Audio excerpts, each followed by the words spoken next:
നാനാവിധത്തിൽപ്പെട്ട ആൾക്കാരെ ജാതിമത മുമ്പ് വന്നതുപോലെ ജാതിമത വർഗ വർണ്ണ ഭേദങ്ങൾക്ക് അതീതമായിട്ട് എല്ലാവരെയും ഒറ്റക്കെട്ടായി ഉടക്കിയതിന് അണിനിരത്താൻ കഴിഞ്ഞു എന്നുള്ളത് അഭിമാനാർഹമായിരുന്നു.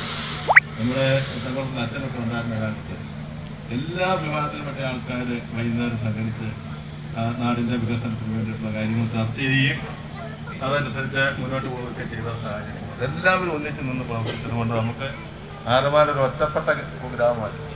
അതിനെ ഇന്നിപ്പം നമ്മുടെ ഏത് പ്രദേശത്തേക്കും ഇവിടുന്ന് പോകാനായിട്ടുള്ള വഴികളുണ്ട്, റോഡുകളുണ്ട്, യാത്രാ സൗകര്യങ്ങളുണ്ട്, ടെലിഫോണുണ്ട്, വൈദ്യുതിയുണ്ട്, എല്ലാം തികഞ്ഞ ബാങ്കുകളുണ്ട്. ഒരു പ്രദേശമാക്കി മാറ്റാൻ കഴിഞ്ഞിട്ടുണ്ട്. അന്നത്തെ പഴയ കാലത്തെ ഒത്തൊരുമയും സഹകരണവും ഇപ്പോൾ വീണ്ടും നമുക്ക് ഉണ്ടാകുന്നു എന്നുള്ളത് ഏറെ എടുത്തു പറയേണ്ട കാര്യമാണ്. ആപാലവൃത്തം ജനങ്ങളുടെ എത്തിയിട്ടുണ്ട്. നമ്മുടെ ഈ പ്രദേശത്തെ സംബന്ധിച്ച് ഇത്രയും ആൾക്കാർ കൂടുക എന്നുള്ളത് തന്നെ ഏറ്റവും വലിയൊരു കാര്യമാണ്. ഇത്രയും ആൾക്കാരെ ഇവിടെ കൊണ്ടുവരാൻ സാധിക്കും. ഈ ഒരു കൊടക്കയിൽ കൊണ്ടുവരാൻ സാധിച്ചത് തീർച്ചയായിട്ടും നമ്മുടെ ആത്മാർത്ഥമായ യോജിപ്പോടുകൂടിയ പ്രവർത്തനമാണ്. അതിന് നേതൃത്വം കൊടുത്ത ശ്രീ അരവിന്ദ് കണ്ണനെ, അതിനോട് സഹകരിച്ച് പ്രവർത്തിച്ച ശ്രീ ഉണ്ണിക്കൃഷ്ണൻ ഉൾപ്പെടെ മുൻ പഞ്ചായത്ത് മെമ്പർമാർ, അങ്ങനെ ഒരു കാര്യപ്രവർത്തകരെല്ലാം ഇതിനു വേണ്ടിയിട്ട് പണിയെടുത്തിട്ടുണ്ട്.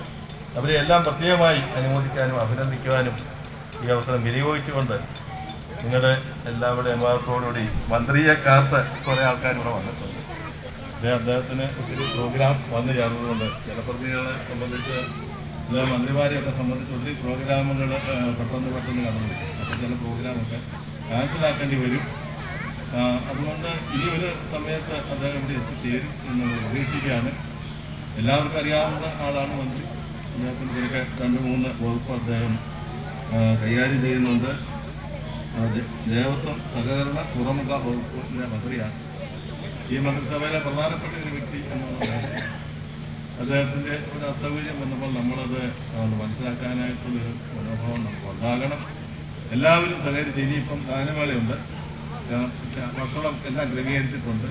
ആവശ്യമായിട്ട് ഭക്ഷണമൊക്കെ കഴിച്ച് ഗാനമേളയൊക്കെ കൂടി ഇതുകൊണ്ട് തീരുകയാണല്ലോ. നാളെ ഇപ്പം നമുക്ക് ഇവിടെ വന്നാൽ ആരെയും കിട്ടും, അപ്പോൾ ആരും കാണത്തില്ല. അപ്പോൾ ഇന്ന് നമ്മളിത് അടിച്ചു പൊളിച്ച് നല്ല രീതിയിൽ ആസ്വദിച്ച് മുന്നോട്ട് പോകണം. അതിന് അവസരം ഒരുക്കിയ മെമ്പറെ മറ്റ് അതിനോടൊത്ത് പ്രവർത്തിച്ച എല്ലാവരെയും ഒരിക്കൽ കൂടി അഭിനന്ദിച്ചുകൊണ്ട് അനുമോദിച്ചുകൊണ്ട് ഞാൻ വാദം നിർത്തുന്നു.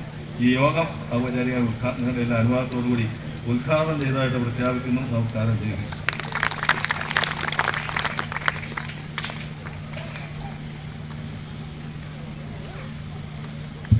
ഇന്നലെ നടന്ന നമ്മുടെ കുട്ടികളുടെ കായിക മത്സരത്തിൻ്റെ സമ്മാനം നൽകുന്നതിനായി